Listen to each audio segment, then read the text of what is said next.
नमस्कार. Business of share मार्केटच्या YouTube चॅनलवरती आपल्या सर्वांचे परत एकदा स्वागत आहे. आज 5 जून. आज मार्केट कसे असेल याचा आपण सविस्तर आढावा या व्हिडिओमध्ये घेणार आहोत. काल निफ्टी दिवसभर एका रेंजमध्ये रेंगाळत राहिली. अगदी बंद होताना देखील फ्लॅटमध्ये बंद झाली.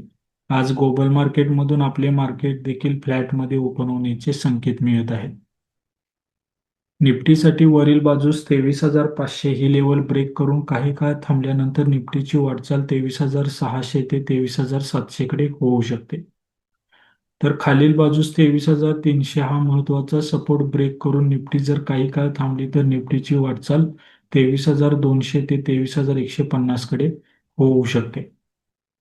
आज मार्केटमध्ये सर्वात मोठी हालचाल तेव्हाच होऊ शकते जर कालचा डे हाय ब्रेक केला तर वरील बाजूस हालचाल होऊ शकते. जर डे लो ब्रेक केला तर निगेटिव्ह साईडला हालचाल निफ्टीमध्ये होऊ शकते. पण जोपर्यंत मार्केट कालच्या रेंजमध्ये आहे तोपर्यंत मोठा ट्रेड आपल्याला भेटणार नाही. बँक निफ्टीने 54,600 ही लेवल ब्रेक केली तर बँक निफ्टीची वाटचाल 55,000 ते 55,500 कडे होऊ शकते. तर खालील बाजूस 54,000 हा महत्वाचा सपोर्ट ब्रेक केला तर 53,800 ते 53,500 पर्यंत बँक निफ्टीची घसरण होऊ शकते. आज बँक निफ्टीवरती विशेष लक्ष असेल. बँक निफ्टीमध्ये जोरदार हालचाल देखील होऊ शकते कारण आरबीआय व्याजदराची घोषणा करणार आहे. आरबीआय पॉलिसी सुरू असताना किंवा संपल्यानंतर मार्केटमध्ये आपल्याला मोठी हालचाल पाहायला मिळू शकते. नवीन लोकांनी यावेळी ट्रेड नाही केला तरी चालेल आणि ज्या लोकांना ट्रेड करायचा आहे त्यांनी स्टॉप लॉस ठेवूनच ट्रेड करा. कच्च्या तेलाच्या किमतीमध्ये घसरण. $95 आसपास कच्च्या तेलाची किंमत.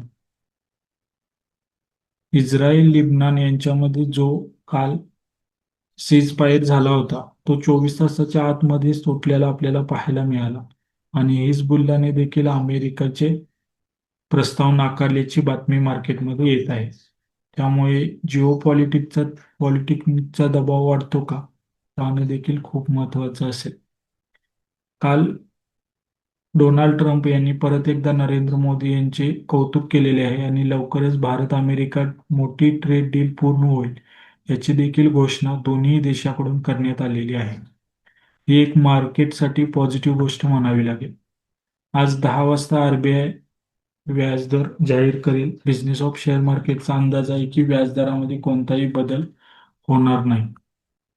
पण डॉलरच्या तुलनेत रुपयाची घसरण जी होत आहे, कच्च्या तेलाची किंमत जी वाढत आहे आणि इराण अमेरिका यांच्यामुळे जो काही पुरवठा साखळीवरती परिणाम झालेला आहे, तसेच देशांतर्गत जी महागाई वाढलेली आहे आणि मान्सूनचे कमी प्रमाण यावरती आरबीआय गव्हर्नर काय बोलतात, कोणत्या उपाययोजना तयार करतात की त्याच्यावरती काही विशेष भाष्य करतात यावरती मार्केटचे लक्ष असेल.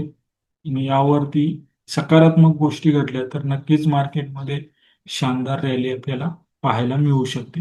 व्याजदरापेक्षा या 5 महत्वाच्या गोष्टींकडे आरबीआय गव्हर्नर कशा पद्धतीने पाहतात हे मार्केटसाठी खूप महत्वाचे असेल. सोन्याच्या किमतीमध्ये 1,000 रुपयांची वाढ तर चांदीच्या किमतीमध्ये 1,800 रुपयांची वाढ आपल्याला पाहायला मिळत आहे. आज आरबीआय व्याजदर जाहीर करेल, भारताचा जीडीपी दर येईल आणि संध्याकाळी अमेरिका बेरोजगारीची आकडेवारी जाहीर करेल. याचा परिणाम आपल्याला आज मार्केटवरती आणि सोमवारी देखील सविस्तर परिणाम पाहायला मिळू शकतो. त्याच्यामुळे सोमवारसाठी ऑप्शन पोझिशन होल्ड करणं हे रिस्की ठरू शकतं. आम्ही दिलेली माहिती तुम्हाला कशी वाटली कमेंटमध्ये सांगा. असेच अपडेट दररोज मिळवण्यासाठी आपल्या चॅनलला सबस्क्राईब करा, लाईक करा, शेअर करा. धन्यवाद.